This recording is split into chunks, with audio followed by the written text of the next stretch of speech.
아버지 하나님, 오늘도 우리의 죄와 허물을 씻어 정결케 하시려고 십자가에 달려 피 흘려 돌아가신 우리 주님, 그 주님의 보혈의 은혜를 생각하며 주님 전에 나와서 기도합니다. 오늘 이 하루도 정결한 삶을 살아가기를 원하며 아버지 하나님 앞에 간구할 때에 주님 성령을 부어 주시옵시고 우리에게 한없는 능력과 권세를 더하여 주시옵시고 아버지 하나님, 오늘 이 하루도 우리 주님께서 임마누엘 하사 동행하여 주시옵시며 강하신 오른손으로 우리를 꼭 붙잡아 주셔서 악하고 더럽고 추악한 이 세상 속에서 구별하사 거룩하게 하시고 오늘도 주님과 함께 걸어가는 복된 의로운 길이 될 수 있도록 정결한 삶이 될 수 있도록 우리 주님께서 붙잡아 주시옵시고 그와 같은 우리의 정결한 삶 속에 우리 주님 마음의 평강을 더하여 주옵시고 우리 주님과 함께 하나님 나라의 기쁨이 차고 넘치는 복된 이 하루가 되게 하여 주옵시고 우리의 입술은 열려 주님을 찬양하게 하여 주시옵시고 아버지 하나님, 원망과 불평은 떠나고 온전히 주님을 향한 아름다운 감사가 차고 넘치는 복된 이 하루가 되게 하여 주시옵기를 간절히 기도합니다. 아버지 하나님, 오늘도 우리 주님께서 이 험한 세상 속에서 우리 양원의 성도들, 사랑하는 성도님들 한 사람 한 사람 주님께서 붙잡아 주시고 지켜주시고 보호해 주시고 주님 손잡고 인도해 주시옵소서. 이 하루를 온전히 아버지께 부탁하오며 우리 구주 예수님 이름으로 간절히 기도합니다. 아멘. 우리 하나님 말씀을 함께 봅니다. 사무엘하 12장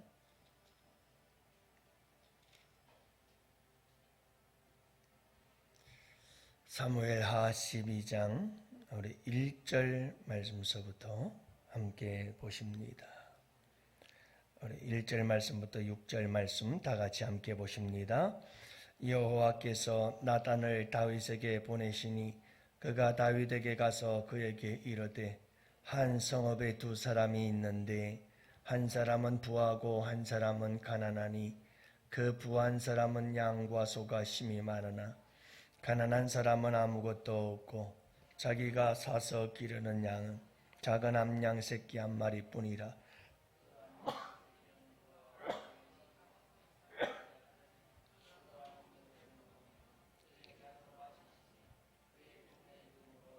그에게 딸처럼 되었거늘 어떤 행인이 그 부자에게 오매 부자가 자기에게 온 행인을 위하여 자기의 양과 소를 아껴 잡지 아니하고 가난한 사람의 양 새끼를 빼앗아다가 자기에게 온 사람을 위하여 잡았나이다 하니 다윗이 그 사람으로 말미암아 노하여 나단에게 이르되 여호와의 살아계심을 두고 맹세하노니 그가 불쌍히 여기지 아니하고 이런 일을 행하였으니 그 양 새끼를 4배나 갚아 주어야 하리라 한지라. 아멘. 할렐루야. 참 좋은 아침입니다. 오늘도 우리 주님과 함께 하시는 복된 하루 되시기를 바랍니다.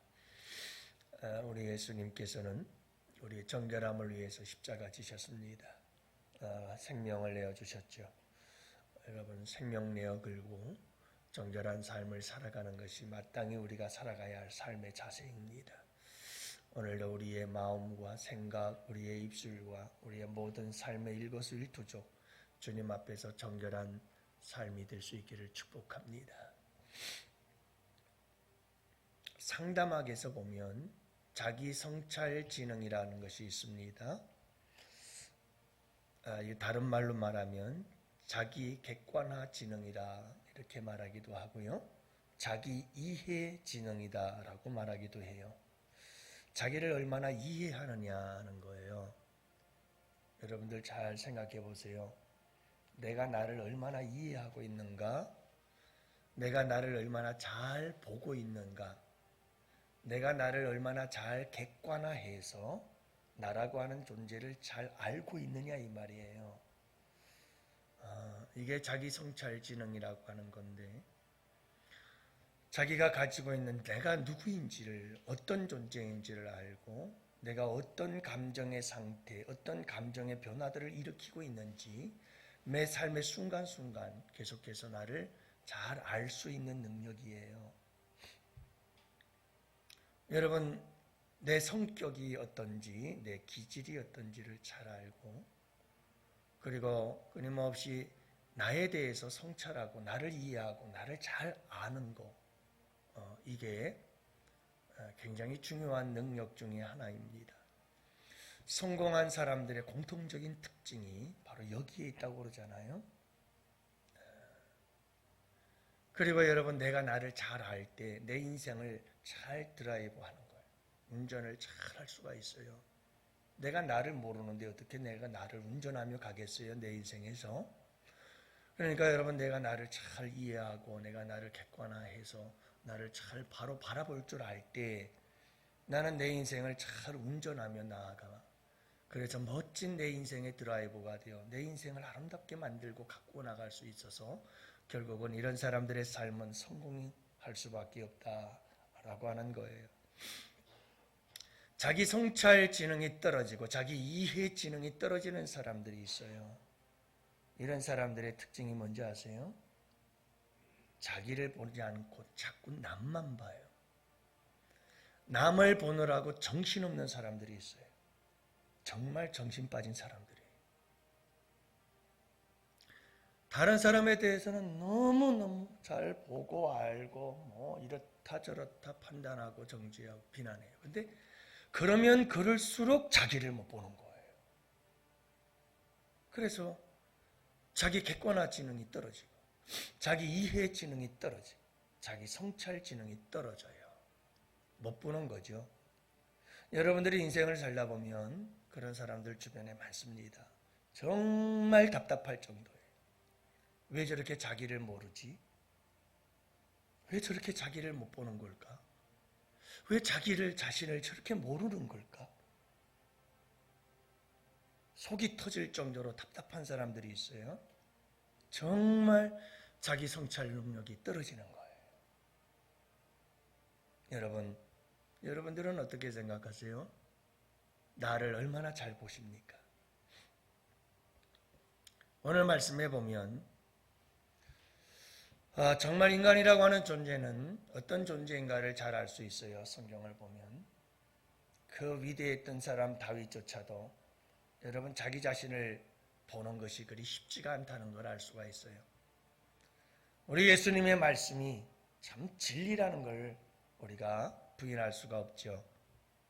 여러분, 남의 눈에 들어있는 티는 왜 그렇게 잘 보죠? 그러면서 내 눈에 들어있는 들보는 몰라요. 이게 우리 예수님께서 하신 말씀이잖아요. 남의 눈에 있는 티는 보면서 왜 내 눈에 들어있는 들보를 보지 못하느냐? 이미 우리 예수님은 자기 성찰 지능을 빨리 높여라. 자기 이해 지능을 높이는 자가 되어라. 자기 객관화 지능을 잘 높여서 남의 눈에 있는 티를 자꾸 보려고 하지 말고 자기 자신에 있는 들보를 봐라. 남의 눈에 들어있는 건 티인데도 그걸 그렇게 잘 봐요. 내 눈에 들어있는 건 들보인데도 못 봐요. 이게 타락한 인간의 모습이라는 것을 우리 주님께서 이미 말씀해 주셨죠. 오늘 말씀을 보세요. 여러분, 나단 선지자가 다윗에게 찾아와서 다윗을 향하여 하는 비유의 말씀이 아니겠어요? 이미 하나님께서는 우리아를 통해서 다윗에게 좀 깨달아라, 다윗아. 그리고 여기서 멈추면 안 되겠니? 하고 우리 예수님 하나님께서 경고하셨잖아요. 우리아, 여러분, 이 장수는 다윗을 위해서 그리고 전쟁터에 있는 부하들을 위해서 백성들을 위해서 내가 지금 집에 들어가서 아내와 함께 잠을 잘 때입니까? 철저하게 그는 집에 가지 않고 여러분 장수로서 지켜야 할 도리를 지키고 자리를 지키는 이런 모습을 다윗에게 철저히 보여주잖아요. 이건 다윗에 대한 경고의 메시지요. 주님께서 너 자신을 좀 돌아봐야 된다.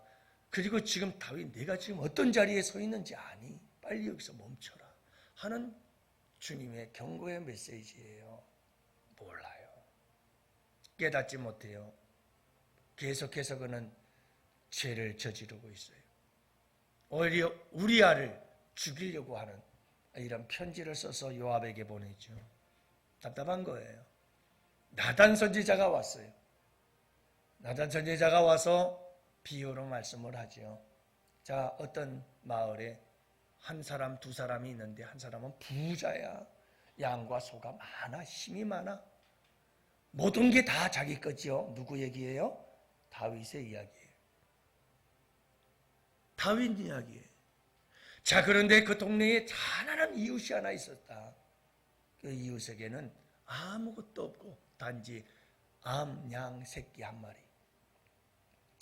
딸과 같은 함께 눕기도 하고 자기도 하고 정말 딸과 같이 소중히 여기는 딱 하나밖에 없는 소중한 존재. 근데 여러분 누가 왔어요? 참 내가 이 말씀을 묵상하면서 여러분들 성경이 얼마나 참 오묘한지 아십니까? 행인이 왔대요. 행인이. 자, 이 부잣집 다윗에게 누가 찾아왔느냐? 행인이 찾아왔대요. 여러분 행인이라는 것은 그냥 지나가는 사람이에요. 다윗에게 소중한 사람이 아니에요. 다윗에게 진짜 뭔가 의미가 있는 존재가 아닌 거예요. 그냥 아무것도 아닌 거지요. 지나가는 행인. 행인이 하나 찾아왔어요. 근데 여러분 이 행인을 위해서 양을 잡으려고 하는데 자기에게 수도 없이 많은 소와 양이 있는데 자기 걸 잡질 않아요. 다윗이 여러분 아내를 얻는 데 있어서 뭐가 부족함이 있겠어요? 벌써 아비가일이 있지요. 또 사울의 딸 있잖아요. 미갈이 있고요. 뭐가 부족해요 도대체? 뭐가 부족해요? 근데 여러분 그 끝없는 한 번의 그 여러분 그 육신적인 욕망을 채우기 위해서 이런 악한 일을 저지르는 다윗의 모습을 현란하게 지금 얘기를 하고 있는 거 아니겠어요? 그 보잘것도 없는 일이에요. 행인을 위해서예요. 행인을 위해서. 이 말은 정말 별걸 것도 아니고 하찮은 보잘것없는 일에 지금 다윗은 자기 것도 잡지 않고 그 이웃이 그렇게 소중히 여기는 한 마리의 암양 새끼를 빼앗아요. 우리아의 아내 밧세바를 빼앗고 말한 거예요. 이 이야기를 하는데도 다윗은 깨달아요? 못 깨달아요? 깨닫지 못해요. 못 보는 거예요. 자기 자신을 못 보는 거예요. 자기 자신을 보려고 하질 않아요. 자기 자신을 살피려고 하질 않아요. 자꾸 여러분 주변에서 보여지는 이런 상황들을 통해서 내가 지금 어떤 존재지? 내가 지금 어떤 상황에 처해 있는 거지? 하고 나를 보면 이게 탁 매치가 되고 빨리빨리 깨달아지는데 나를 보려고 하질 않는 게 인간의 특성이에요. 그러면서 다윗의 반응을 보세요. 참 놀라워요. 무엇했다고요? 여러분 이 이야기 듣고 다윗이 어떻게 반응을 해요? 노했다니까요.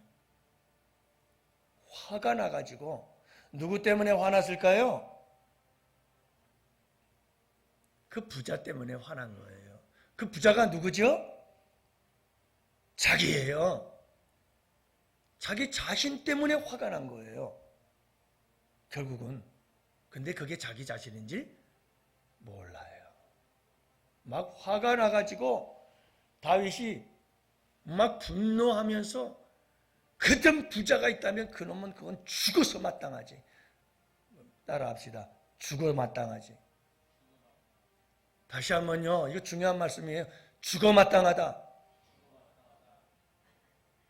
누구 얘기예요? 자기 얘기예요. 그걸 몰라요. 죽어 마땅하대요. 여러분 우리가 이런 실수 참 많이 합니다. 다른 사람들 뭐 잘못하는 거 보고 다른 사람들 실수하고 뭐 죄 짓는 거 보고 그리고는 막 분노합니다. 도대체 저렇게 못된 사람이 어디 있어? 저렇게 악한 사람이 어디 있어? 저 가만히 두면 안 되지. 저걸 그렇게 그만둘 수가 있어? 죽어 마땅하지. 죽여야 돼. 이러면서 막 화가 나가지고 막 다른 사람들. 근데 여러분 잊지 마세요. 그가 바로 납니다.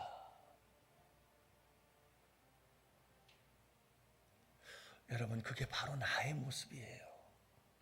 인간이란 존재는 다르지 않아요. 똑같아요. 근데 우리는 나를 보질 않으니까 자꾸만 남만 보이는 거예요. 그러면서 다른 사람들의 잘못을 보면 막 다윗처럼 화가 나가지고 열불을 내면서 어떻게 저런 악한 부자가 있느냐, 죽어 마땅하다 그러면서 막 난리꽃을 치우죠. 근데 여러분 알고 보니 실상은 그게 나였어요. 내가 나를 보니 바로 그가 나였구나. 그가 나였구나. 사랑하는 성도 여러분, 우리가 나를 돌아보는 능력, 나를 바라보는 지능이 있어야 돼요. 항상 나를 보세요. 그게 여러분 우리에게 큰 복이에요. 내가 나를 보고, 내가 나를 이해하고, 내가 나를 잘 성찰하고, 내가 나를 잘 알 때, 여러분 나는 내 인생의 가장 멋진 드라이버가 되어서 우리 주님과 함께 아름다운 인생의 삶을 만들어가고 가꾸어가고 다른 사람들에게도 복이 되고 나에게도 복이 되는, 여러분 남의 것을 빼앗고도 이렇게 자기가 죽일 놈인 줄을 모르고 남들을 향해서 죽일 놈이라고 이렇게 난리치고 있는 다윗의 모습, 참 이 모습을 보면서 제가 어제 말씀을 묵상하면서 참 이게 내 모습이구나, 이게 내 모습이었구나. 사랑하는 성도 여러분, 오늘도 나를 잘 돌아보고 나를 성찰하고 나를 살피면서 여러분 참된 내 모습을 발견하고 그런 내 모습을 가지고 주님과 함께 아름답게 우리의 하루하루의 삶을 만들어가고 가꾸어 갈 수 있는 우리 양원의 성도들, 우리 사랑하는 성도님들이 꼭 되시기를 축복합니다. 네, 우리 함께 오늘도 이 말씀 붙잡고 하나님 다윗처럼 이렇게 어리석은 일에 빠져들지 않도록 도와주세요. 내가 나를 잘 바라볼 줄 알고, 그래서 하나님 내가 좀 더 주님 앞에서 바른 삶을 살아갈 수 있도록 도와주시고 복된 삶을 살아가도록 주님 은혜 내려 주옵소서. 우리가 함께 기도하는 이 새벽이 되기를 원합니다. 오늘도 새벽에도 오시는 하나님께서 여러분 우리를 도우실 것입니다. 우리를 치유하시고 고치시고 회복하시고 새롭게 해달라고